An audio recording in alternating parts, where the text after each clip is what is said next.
మద్యం పాలసీ కేసులో ఈడీ కస్టడీలో ఉన్న Delhi CM AAP convener Arvind Kejriwal కు కోర్టు జ్యుడిషియల్ రిమాండ్ విధించింది.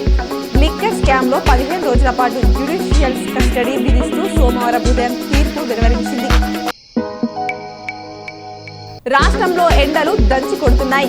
ఇప్పటికే పలు జిల్లాల్లో ఉష్ణోగ్రతలు 43 డిగ్రీల గరిష్టానికి చేరుకున్నాయి.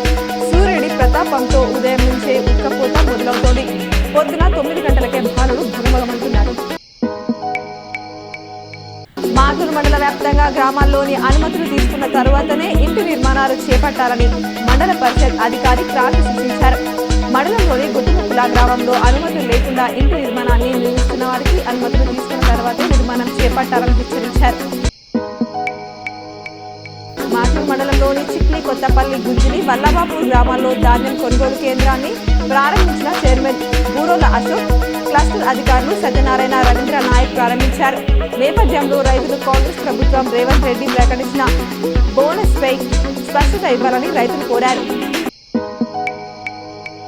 దర్పల్లి మండలంలో దర్పల్లి మద్దుల అటవీ ప్రాంతంలో వెలిసిన శ్రీ లక్ష్మీ నరసింహస్వామి ఆలయ ఆవరణలో వినాయక విగ్రహం దాత నల్ల హనుమంత్ రెడ్డి ఇవ్వగా గోవింపల్లికి చెందిన కర్రోల బొర్రల ధ్వజస్తంభం ప్రతిష్ఠించి ఈ సందర్భంగా అన్నసత్రం కూడా నిర్వహించారు.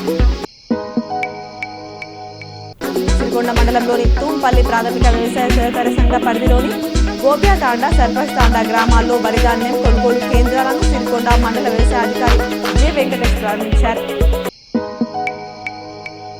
దర్పల్లి మండలం రామడుగు రైతు వేదిక వద్ద టెంకాయ కొట్టి వరి కొనుగోలు కేంద్రాన్ని ప్రారంభించిన AEO Manoj, society CEO Praveen ప్రారంభించారు. రెంజల్ మండలంలోని దూపల్లి ప్రాథమిక వ్యవసాయ సహకార సంఘం ఆధ్వర్యంలో వరిధాన్యం కొనుగోలు కేంద్రాన్ని టింటో సిఇఓ జీవన్ రెడ్డి ప్రారంభించారు. బోధన్ ఇందూర్ బిఎడ్ కళాశాలలో పార్లమెంట్ ఎలక్షన్లో భాగంగా అధికారులకు శిక్షణ ఇవ్వడం జరిగింది. ఈ శిక్షణ కార్యక్రమంలో ముఖ్య అతిథిగా బోధన్ ఆర్డీఓ అంబదాస్ రాజేశ్వర్ మరియు బోధన్ ఎంఆర్ఓ గారు పాల్గొన్నారు.